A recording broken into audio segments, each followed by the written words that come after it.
Para abrir boca este próximo 25, día de Navidad, rock fresco con novedades Carmina a las 8 de la tarde en la Sala Central. No estarán solos junto a ellos el directo de Ángel Stanich con su antigua barbuda y el rock frenético de las chicas de The Manilás, directos sobre el escenario para hacer la digestión el día de Navidad. De ahí nos iremos al viernes 28 a Baluarte para escuchar en la Noche de los Inocentes a Nacho Vegas, reputado artista que vuelve con su mejor trabajo en años, Violética. El sábado 29 por la mañana, turno para los niños y el arte. Que he preparado conjuntamente con el Festival Santas Pascuas y que se inaugura estas Navidades el día 29 de diciembre en la antigua estación de autobuses de Pamplona. Con actuación incluida a la hora del vermú.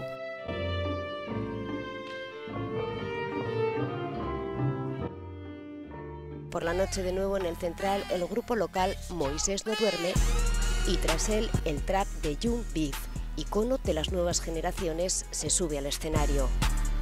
El 30, domingo en Baluarte, raíces, tradición y vanguardia con la fusión de Oreca TX y DeLorean.